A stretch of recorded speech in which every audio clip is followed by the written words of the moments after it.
Hi, welcome to Mon Life. This is Q, and today I would like to share with you the story of a really wonderful and nice nun that I met at the monastery. Her name is Nuiy, and I met her at the temple during her stay here. She entered into the temple during a rest period that's called Khao Pansa. And Khao Pansa is a period where once a year the monks, the nuns, they stay at the temple. They do not travel, and it's a period of rest for them. But for Nuiy, she came to stay at the temple this year to honor the memory and respect for her late son Adam, who recently passed away. So she came to stay at the temple, and what she did here really impressed me.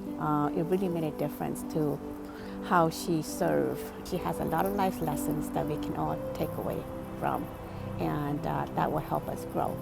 So I hope you will enjoy her story, and if you have any questions or comments, please leave them here for me, and so that I can learn and I can grow too. My name is Nuiy. It's a nickname. My proper name is Saisamone Adams. And I was born in Northeast in Yasotan province. And I grew up there for like 12 years. And then I left home. I left home and I went to live with the teacher, my second grade teacher. Like taking care of the baby for her, like a nanny. And then when I was 14, I left my village to Bangkok to find work to support my mother and brother. When I left home, I thought I could I want to go to school. So is that like something typical that most girls your age do back then? No. Okay. What I do back then, mostly the older girls doing. And when I decided to leave home, I left with the older ones who was already working in Bangkok and supporting the family back home. Because my father died, and left me and my younger brother. My mother, could not afford to, send me to school. So, and I don't want to stay home. And also, here's another reason. Because the girls those days, if you stay in the village, soon you'll be getting married. I don't want to get married with a farmer. Soon, when you get like 14, 15, and, all the boys in the village, like your schoolmate, comes around and they flirt with you, and then soon you get married, 16, 17. And for me, that's not what I wanted to do. When you get married in the village, you have to move in with your in-law, the family, and then you have to know how to cook and clean and work. You have to work really hard to be accepted by the family. When I go back home now, all my friends are great grandmother.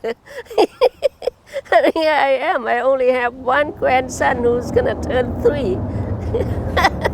They already got great grandchildren because they never left home.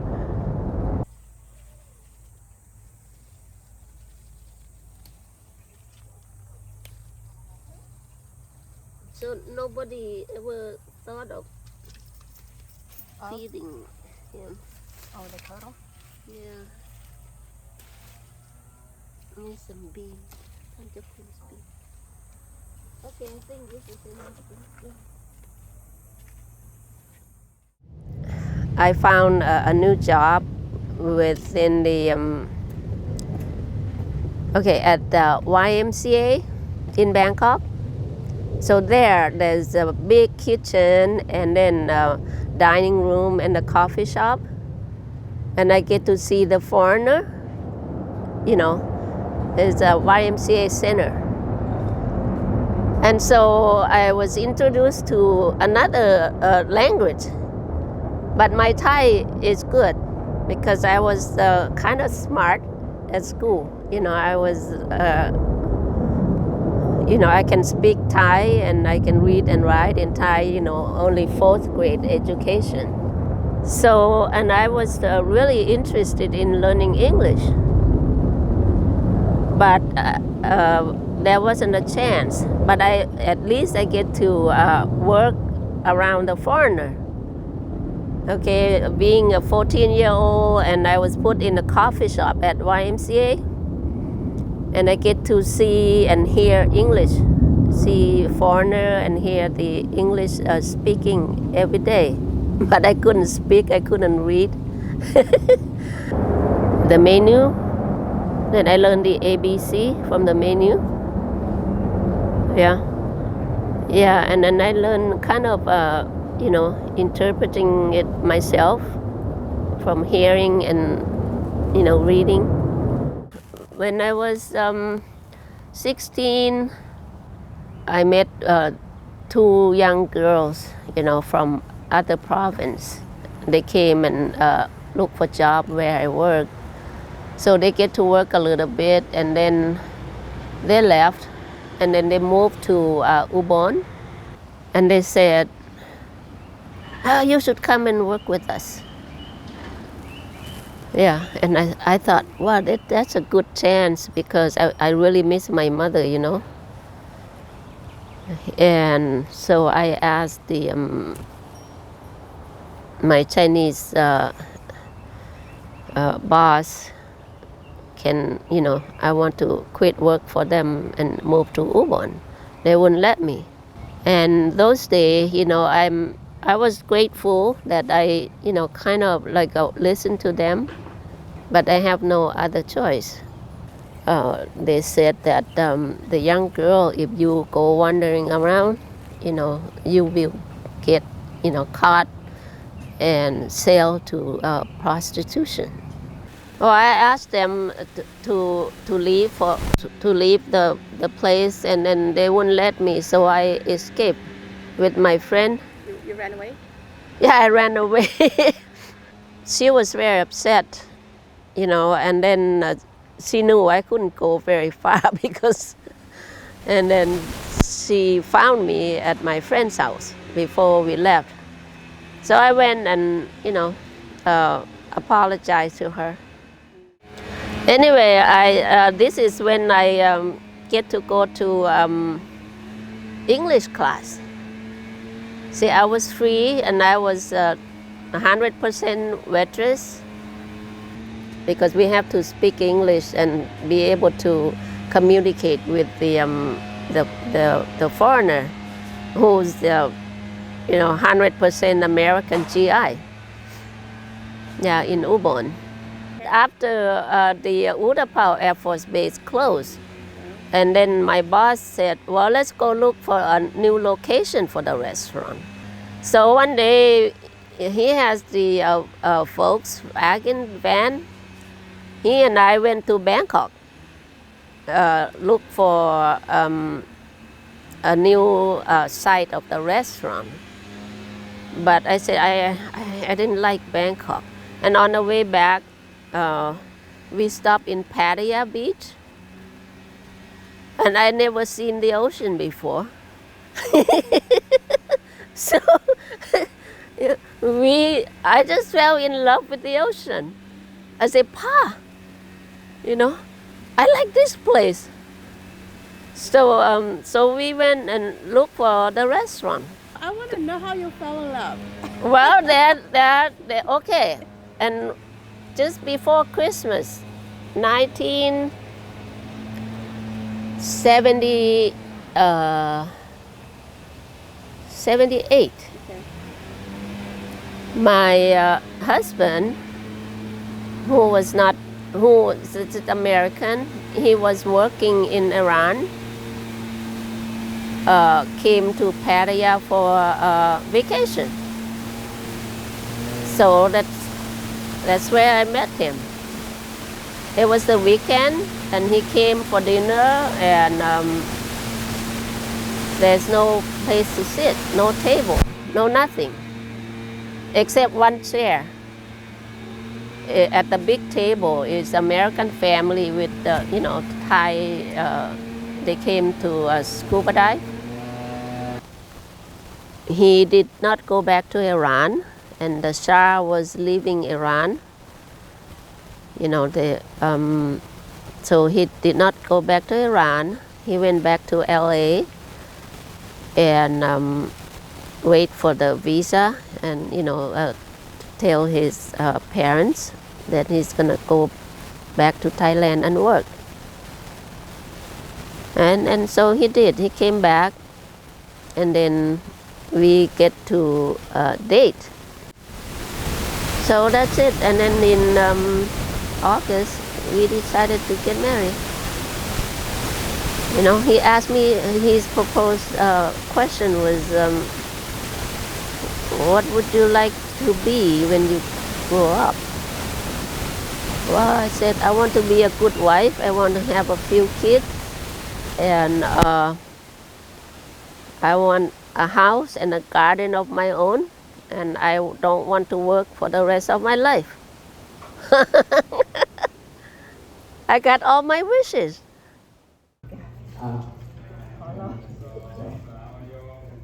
สาธุ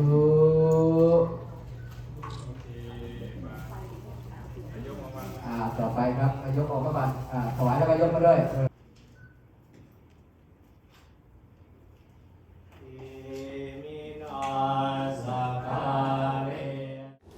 Why I become a nun? Okay. It was just because I didn't want to do anything. Also, I was divorced. When Danny and David moved to college, so I got all my wishes.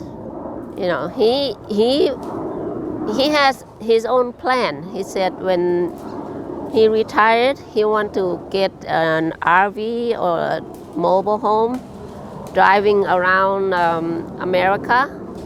But for me, I don't like to go around. It's because we travel so much, with the kids when they were young.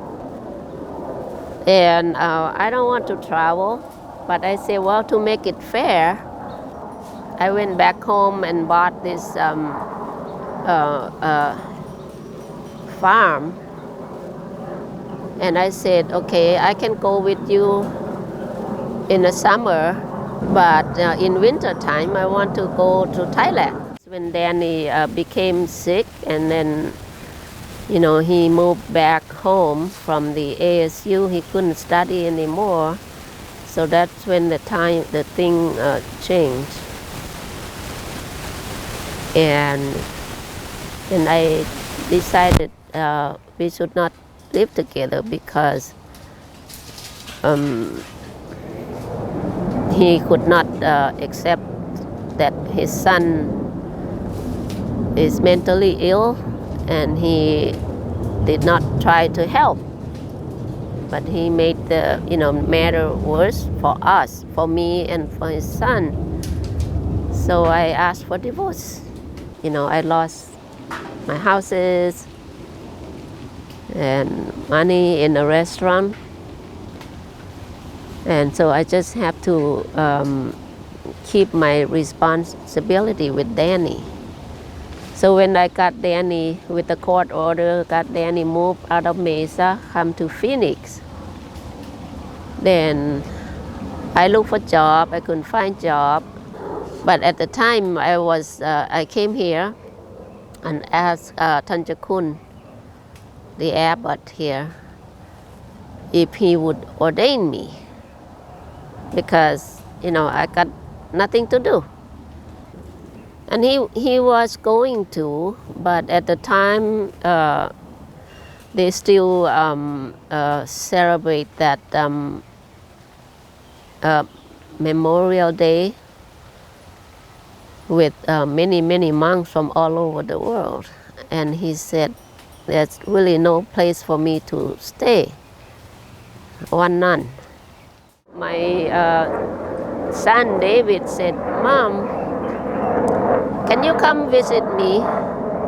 He knows I was in financial trouble. And so I did. I found one day they invited the monk from Wat Promkunaram for lunch.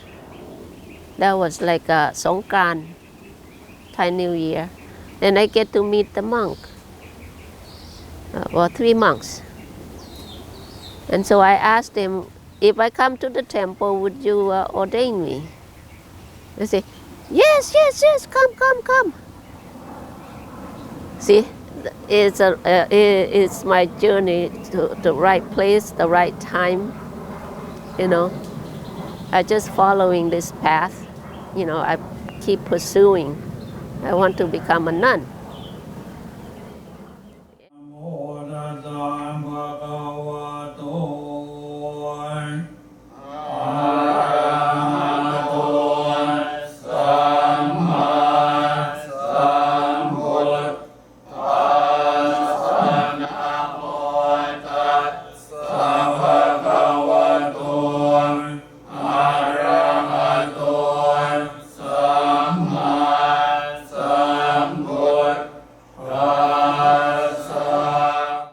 We follow the 5 precepts. According to the Buddha said, if we follow these 5 precepts, we stay out of trouble. So all my life, I live under these 5 precepts, but not 100%, but it's always, stuck behind my neck, The precepts. Yeah, the precept is the first, you don't kill. And the second one is not to lie, not to speak bad to other. And the third one is to refrain from sexual misconduct. Oh, okay. Yeah, you get married, it's okay. But you don't go around and mess around with other people's wife or, yeah. And then to refrain from wrong speech and not to speak bad or lie. And the 5th one is to not to drink alcohol or use drugs. When you become a nun, you just learn to practice Dhamma. You take the 8 precepts instead of 5. So we add on 3 more precepts. No dancing, no, wearing makeup and, no pleasure.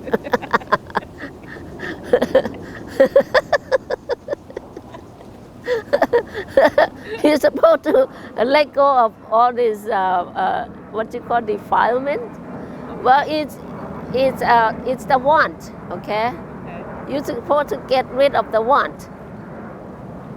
Okay, you keep something you need, but not to want anymore. You're supposed to have enough, and then you let go.